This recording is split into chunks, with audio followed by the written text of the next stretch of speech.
வணக்கம். பாருங்கள ஒரு ஸ்டோரி உங்களுக்கு. அதாவது ஒரு காய்கறி வெஜிடபிள்ஸ் வியாபாரம் செய்து வருகிறார்.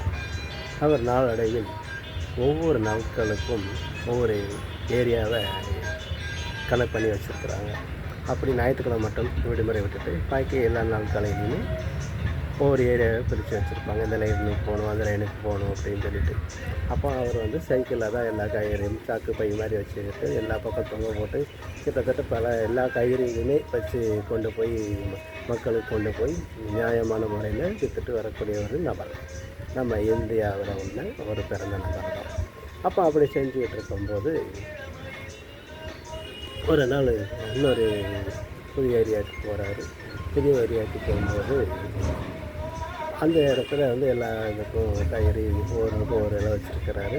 அதாவது தக்காளி, உருளைக்கிழங்கு, பல்லாரி இப்படி வெஜிடபிள் எல்லாமே இருக்குது. ஒவ்வொன்று ஒரு ரேட்டு. அப்படி இருக்கும்போது ஒரு அம்மா எல்லா காய்கறிலையும் ஒவ்வொரு கிலோ போடுங்க அப்படின்னு சொல்கிறாங்க.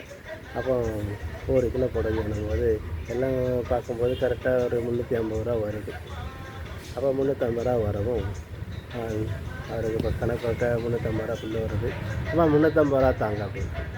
என்னப்பா வீட்டு வாசலில் வந்துக்கிட்டு இவ்வளோ காய்கறி வாங்கியிருக்கிறேன், நீங்கள் 350 ரூபா கேட்குறேன், 340 ரூபா போட்டுக்கப்பா அப்படிங்கிறாங்க. ஏமா நான் கரெக்டாக தான்மா போட்டிருக்கேன், குறைச்சலாம் போடலை, கரெக்டாக தான் உங்களுக்கு எல்லாத்துக்கும் கொடுக்குற ரேட்டுக்கு தான் போட்டிருக்கிறேன் அப்படின்னு அவர் சொல்கிறாரு. உடனே இந்தாம்மா மறுபடியும் இல்லை நான் 340 தான் தருவேன், வேறு இதே நான் ரொம்ப குறைக்கல, 10 ரூபா தான் குறைச்சிருக்கிறேன். அப்போ அவர் சொல்லார், இல்லைம்மா நான் கரெக்டாக தான் உங்களுக்கு போட்டிருக்கேன், கூட்டிலாம் போடலாமா, கரெக்டான வியாபாரம் தான் நான் பண்ணிக்கிட்டு இருக்கேன், இத்தனை வருஷமாகவே 40 வருஷமாகவே நான் காய்கறி வியாபாரம் தான் இந்த ஊரில் பண்ணிக்கிட்டு இருக்கிறேன் அப்படின்னு சொல்லிட்டு அவர் சொல்கிறாரு. அவர் நான் ரொம்ப குறைக்கவே இல்லையா ஐயா, 10 ரூபா தானே ஐயா குறைக்கிறேன் அப்படின்னு சொல்கிறாரு. நீங்கள் சொல்கிறதுக்கு சரிதாம்மா, 10 ரூபாய் தான்ம்மா, ஆனால் எனக்கு நான் எல்லாமே உங்களுக்கு கரெக்டான ரேட்டு தான்மா போட்டிருக்கிறேன் அப்படின்னு மீண்டும் அவர் சொல்ல, நாங்கள் இப்படியே போய்கிட்டு இருக்குது 10 ரூபாய்க்காண்டி. கடைசி இதில் அவர் ஒரு வழியாக சரிம்மா நீங்கள் குறைச்சி தாங்க அப்படின்னு சொல்லி சம்மதிச்சிருக்காரு. அப்போ சம்மதித்தோடனே அம்மா உள்ளே போய்ட்டு அந்த 340 ரூபாயை கொண்டு கொடுக்குது. அவர் வாங்கி பையனை வச்சுட்டு சரிம்மா வாரம்மா. உடனே அந்த அம்மா சொல்ல, அடுத்தால வரும்போது நல்ல கையில் இன்னும் கொண்டு வாங்க அப்படின்னு சொல்லுது.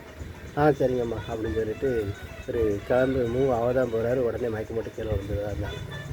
வயதான ஆள் தான், காலைல சாப்பிடாமல் வந்திருக்கிறதுனால அவர் ஒரு வியாபாரத்தை முடிச்சுட்டு சில பேருடைய எண்ணங்கள் போனி அடித்தா தான் அதை சாப்பிடணுங்கிற எண்ணம் சில பேருக்கு இன்றைக்கும் நம்ம இந்தியாவில் இருக்குது. அதனால தான் நம்ம இந்தியாவை இன்றைக்கு வரைக்கும் தாக்கு பிடிச்சி நிற்கிது. எல்லா நாடுகளையும் விட இந்தியா சிறப்பு அம்சமாகும். எல்லா விதத்திலும் சரி, அன்பிலும் சரி, கோபத்திலும் சரி, பக்தியிலும் சரி. ஆக ஒரு அன்பு இரக்க குணம் என்று சொன்னாலே அது இந்தியா தான்.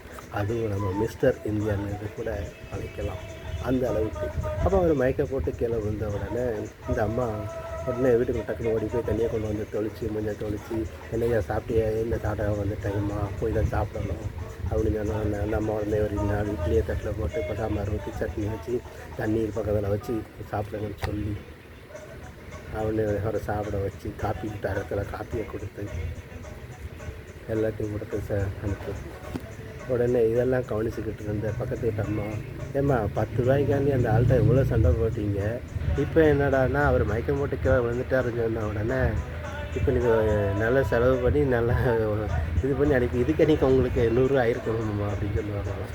அப்போ அவர் சொல்லுவாங்களாம், வியாபாரம் என்பது வேறு, அன்பு பாசம் இறக்கப்படுங்கிறது அது நம்மளை அறியாமல் வரக்கூடிய உணர்வு.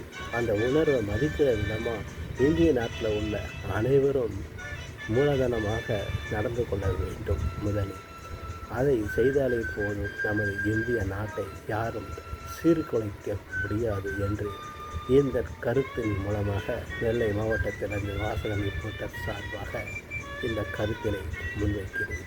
நன்றி. ஜெய் ஹிந்த். Mister India.